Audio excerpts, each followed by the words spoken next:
All right, Andrew Easton here with the ESUCC, and I'm grateful that Jason Everett from ESU 10 is joining us as we're getting a chance to talk a little bit about actually what I would probably call one of our processing tools here as learners go through instruction. One way for them to stay engaged is to focus on note taking, which is, let's be honest, very few students' favorite thing to do. But Jason has an awesome idea to share here that really is a pretty fun spin on that processing approach. And so we're going to talk a little bit about the Superhero's Guide to Learning and Note Taking. Jason, thanks for sharing. Yeah, for sure. Yeah, this came to me as I was putting together this engagement strategies with the NDLA presentation. And so as we were talking about the study for global goals, one of the things that you have them do is kind of think about some particular topics or things while you're introducing a topic.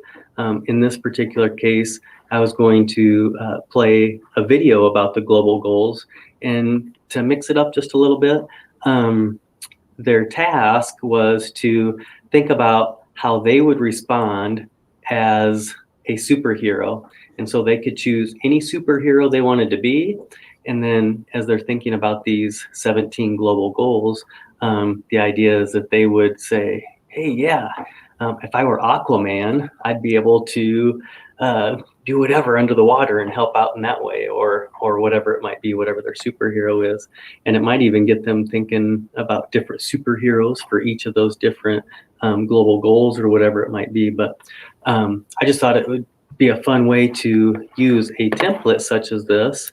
And that way they could either take notes this way or write how they would respond. And it just seemed like a fun way to bring in that whole idea of doodling and note-taking, sketch-noting, all those different things, and tie them into one with this whole being a superhero of the world, being able to solve these global goals. Yeah, and I'm with you on that I think one of the reasons why students aren't always engaged in the act of note-taking is not because it's not engaging or beneficial to them, but I think that you have to kind of be deliberate in taking the time to suggest that they do this and teach them a few different ways. And while some people might really benefit from bulleted lists and things of that nature, you're going to have more creative types who appreciate the opportunity to sketch or to think creatively. That's where my brain was going with this, about how to maybe follow the instruction in a way that almost feels like a comic.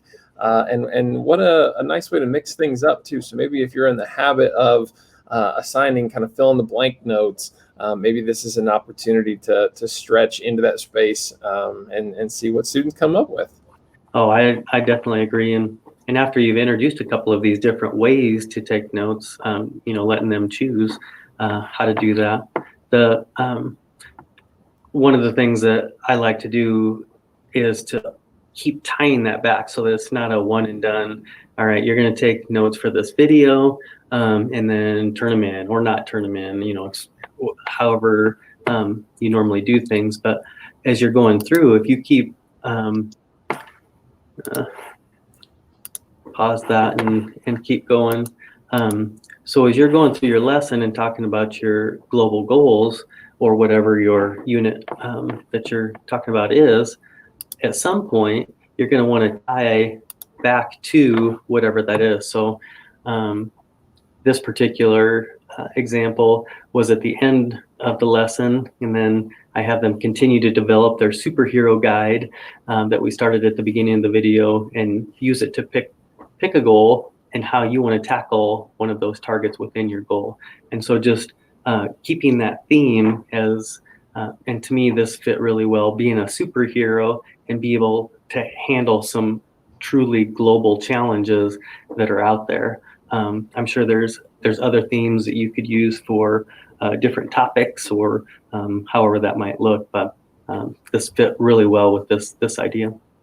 Yeah, and I like that idea of trying to find ways to make sure that it doesn't just become sort of a one-off or just something that's got some novelty in a moment. And I think it'd be really fun too to take a picture of maybe a particular window, not the entirety of someone's notes necessarily, but just to showcase those even at the start of the next class period or a subsequent one to promote that you are paying attention and see when they do a good job and can kind of like give some praise and also set a little bit of a standard for what a stellar work looks like, in doing that kind of note-taking piece. And so I like the potential that has to sort of give it some legs. Oh, I definitely agree with that. That's a great way too of, especially if it's a multi-day series, multi-day lesson, being able to take a look at what those students have done and being able to review and using that as kind of your review for the kickstart to the next day's lesson. So yeah, that's an awesome idea. Yeah. I wonder if there's a collaborative way of doing this too. Now we're just kind of spitballing on the spot here, but like even working with another student on being able to create scenes like that. Maybe we're back to Jamboard for something Right. along those lines. Maybe it's a Google slide deck. But these challenging times can ask for some, I don't know, really creative thinking to maintain that engagement. And I really like where this conversation's going here as far as some things that I think would be pretty fun.